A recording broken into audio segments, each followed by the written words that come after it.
What's up, guys? I'm Cope, Matt, and we're back with another bad movie review, this time on Zombie Hunter. Yeah. With Danny Trejo. Yep. This movie. Danny Trejo couldn't even save this movie. So, do you want to jump right into our points, or do you want to say a few words first? Those are my words. So, movie starts out, and apparently they set up the backstory of this zombie apocalypse as it was a drug. It was some type of drug that people were injecting into themselves, and it turned them into zombies. So it starts out in like this drug den, and they're watching the news, and this one reporter is pretty much giving you all the exposition you need. The drug, and it's some kind of synthetic or whatever, and they're talking about it. And she's talking about it, and then all of a sudden this male anchor shows up next to her and just goes... Billy, are you alright? He shows up out of nowhere.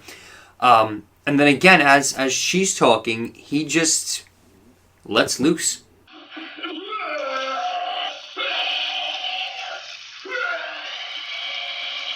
He just goes vomiting, and you can so clearly tell, like... Somebody was like right here. Yeah, and they just kept it going and going. It was like Family Guy. And going. Yes! Yes, it was. Wow. And it just kept going and going. Like, okay, it looked fake, but if you did it for a short while, you might have been able to save it, You jump into the scene later on, after the whole drug den, the movie actually starts. It's a year later. Get introduced to our main character, Hunter. Hunter. Because he doesn't have a name.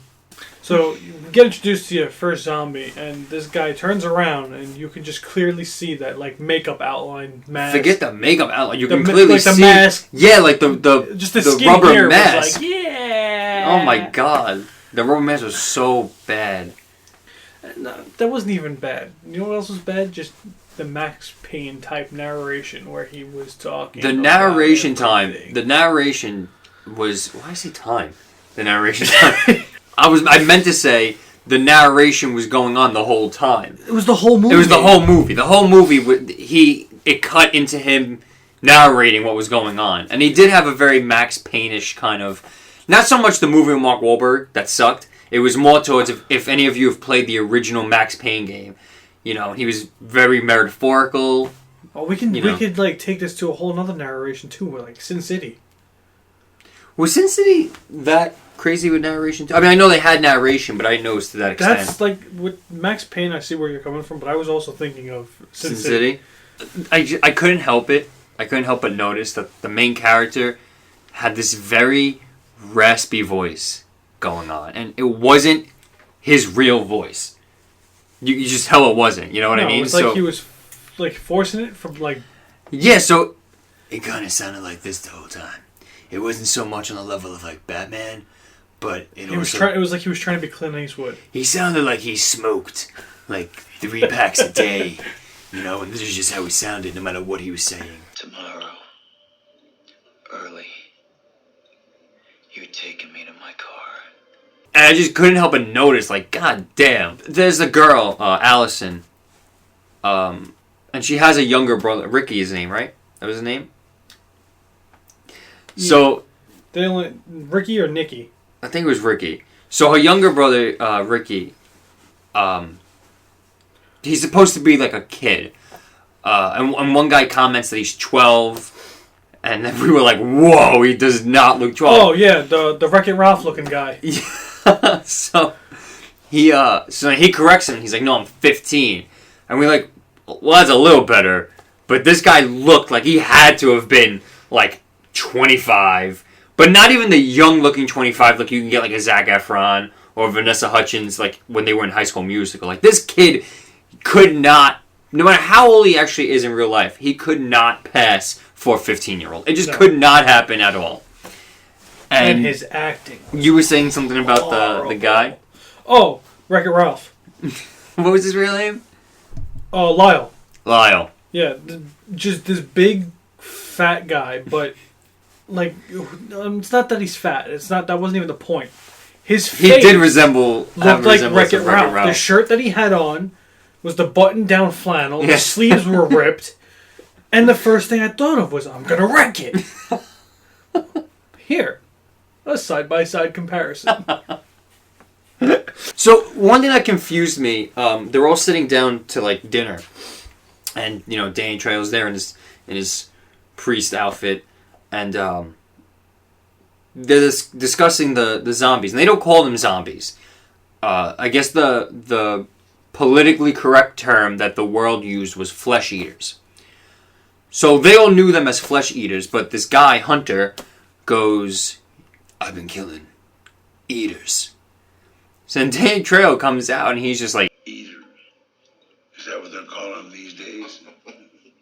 and that just irked me because it's like, you call them flesh eaters, I call them eaters. It's the same fucking thing. It's not like I call them bananas and you're like, oh, bananas, that's what we're calling them now. No, it's still eaters is still in the name no matter which way you say it. So what was that supposed to be? Shut up. Oh, that's what we're calling them now? Well, clearly that's what you called them then too. It's just you added flesh in front of it. Nothing changed. Nothing fucking changed. Danny Trejo sitting in his nice chair, telling his story about like what he did, how he killed, and they give us a little montage of him killing very badly. They had a lot of montages in this movie. Yeah, it was like a lot of montage, and they did this whole color tint thing a lot. There was a very big pink tint to everything. Some scenes had a blue tint to them. Then the fire that would cut to the next scene. Like, you could tell this was like a film that we used to try to edit when we were like younger. You know what this... Well, actually, finish your point first and then I'll say it. So yeah, he's sitting in his chair and he's telling his story, and all of a sudden he just a magical light appears on him. And it just gets so bright as he's talking and it just fades away again. I couldn't tell if that was... Like, was that a spotlight on him? Like, that was just the stage crew putting a light on to talk? Oh, was that supposed to be like a kind of like under the table nudge to like... Because his name was Jesus. His name was Jesus. But he was a priest, and his name is Jesus. So it's just like, okay, it's Jesus. So was that supposed to be like an under the table nudge to be like, it's Jesus, he's glowing? Like, I was... Or was it just like, let's put a fucking spotlight on it? It's not like he was saying anything enlightening. I know. I don't know. That's what my mind goes. That's why I thought it was like, oh, maybe it's the sun setting, but then the sun was on the other side of the room, Forget the fucking sun. They're in a building. Even the sun was setting. How would it be directly on him in his chair? Like maybe the window was up here, and it was just got into on him. It was just this thing. But then when it got brighter and started to go like this, and you could see it moving, and then there was smoke rising, which I don't know where that came from. So this movie reminded me of like the Grindhouse films, Planet Terror and Death Proof. Like those those campy kind of. They're supposed to be old fashioned, over the top, gory type of film. Like I felt like even though this was supposed to be like a lower budget movie, it was, I guess, trying to pay homage to those kind of movies. We get to a point where it was actually after Hunter went back to his car and retrieved some of his stuff. So they went back out into the desert, and then they left again. And all of a sudden, we just get this shot of this random-ass monster.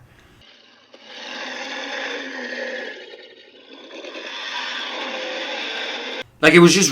First of all, it looked like PlayStation 1 graphics of, like, Nemesis from Resident Evil. But it was just so random because... There was never any inkling of other types of creatures existing, It just seemed to continuously just be... Just throw stuff just zombies, But then all of a sudden this big-ass monster comes out and just standing there. And it's like... With his blood out. Like, but it's just like, where the fuck did this come from? Like, how did this happen? How, like... If that drug was supposed to turn these regular people into zombies. What did they do? Where did they come from? What the fuck happened to them? And you find out by the end of the movie there's more than one. It wasn't like he was like this one special leader. There were like a handful of them by the end of the movie. So they're just like a different type of zombie. Like, what the fuck? Where did they come from? That was driving me crazy. I don't know. So we get to a point where Danny Trejo's group, like their base or whatever, is overrun by zombies. And there's this one zombie that this guy just slices his head off. And normally for these kind of movies, I wouldn't bother, dissecting CGI or nitpicking with CGI. But, oh my god, this looks like straight up like you were almost on the borderline of cartoonish. Like, it was the worst thing I've ever seen. You know, I mean, I know Dead Snow had that whole fake head. Remember? Fake head being squished thing. And we gave that a lot of shit, too. But at least that was a practical effect. You know, it was a bad practical effect. But at least it was a practical effect. But this was terrible, this CGI. I mean, between the monster and this neck slicing, like, 4 scenes later, it was killing me. So, the zombies, like, get into their, like, base or whatever you could want to say, their little safe house. Yeah. And yeah, that was after the neck slicing, yeah. Yeah. So, her brother is in a room looking at porn. Yeah, he's looking at a porno magazine. And they gave him this little special light. See, that's what also kind of makes me think that it was purposely done with Danny Trejo. With the glowing part. Because then they straight up put a pink beam of light on this kid. And then they closed it. When he's looking at the magazine. And it went away. And then when they opened it. But that's not my point. Yeah, that was... So we digress. Yes. So does the zombie get... Flesh eater. I'm not going to call him... No. Zombie gets in the room with him. Or as we call them nowadays... Eaters. First off, he throws him around the room for a couple minutes. Yes, the zombie threw him over here, then threw him back on the bed. And his sister walks in the room with a bat.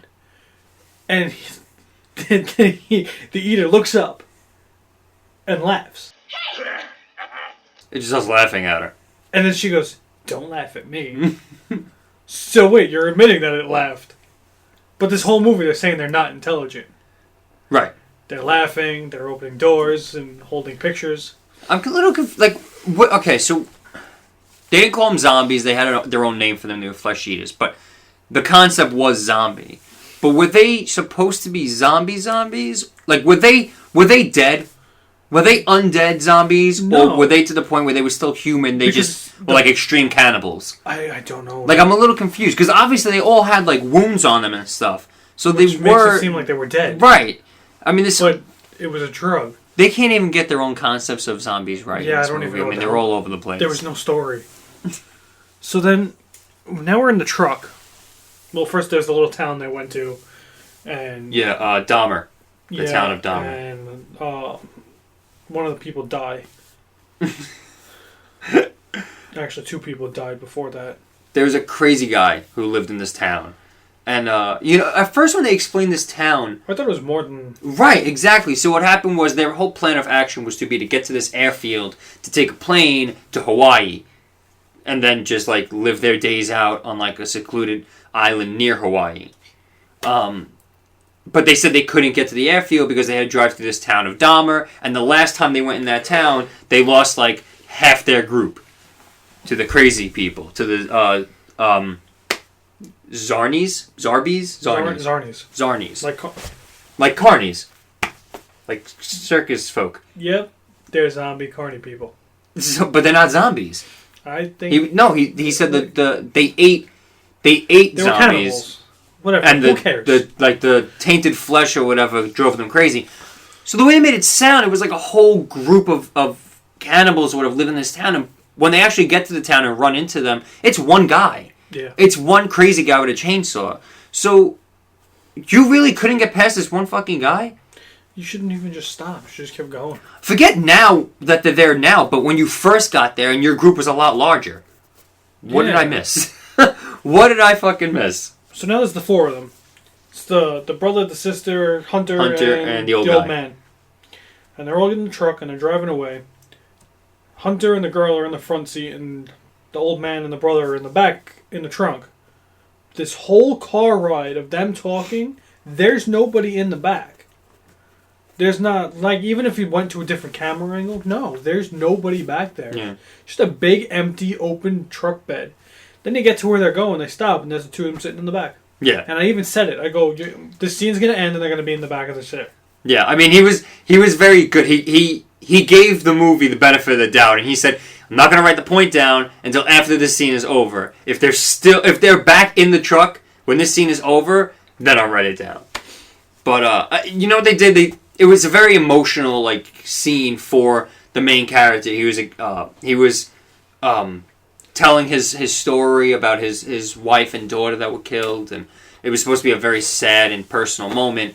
So I guess they just wanted those have those 2 random people sitting in the back. But so they took him out of the trucks completely. So you get to the end of the movie, and they get the plane but all these zombies attack, and now suddenly the airfield is just swarmed with zombies, and like 3 or 4 of these nemesis-looking zombie monsters.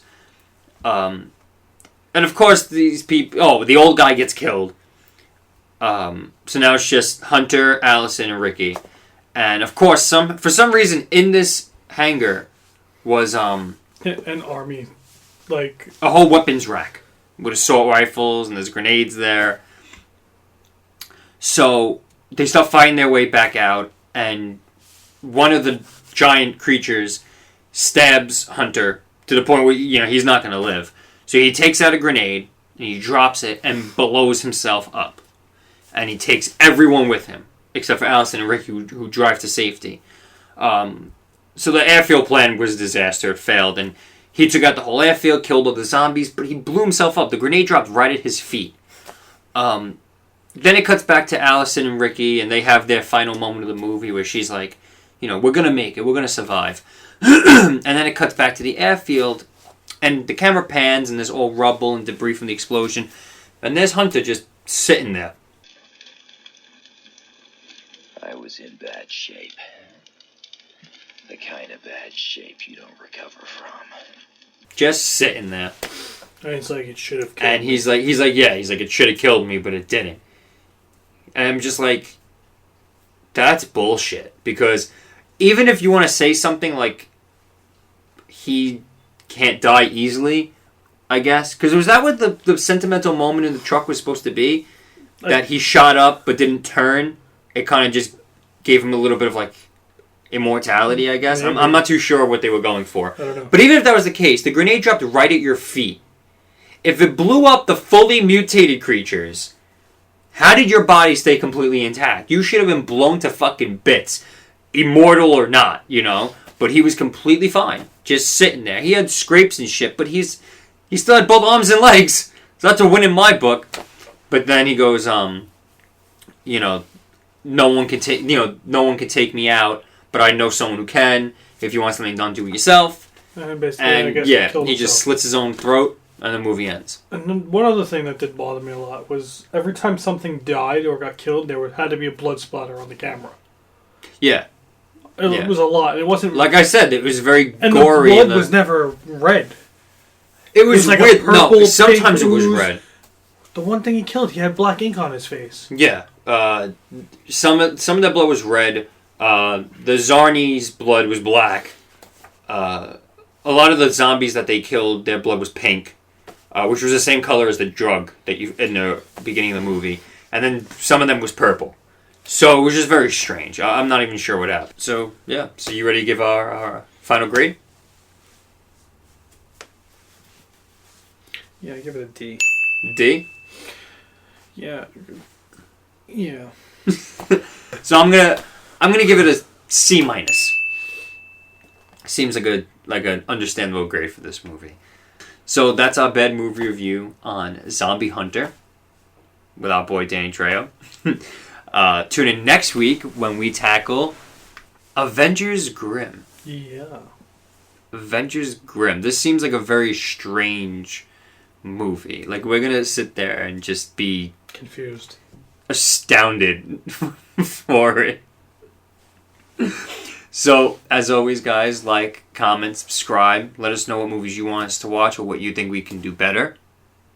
But until then, I'm Cope. and I'm Matt. And we'll see you next time. Bye. Later.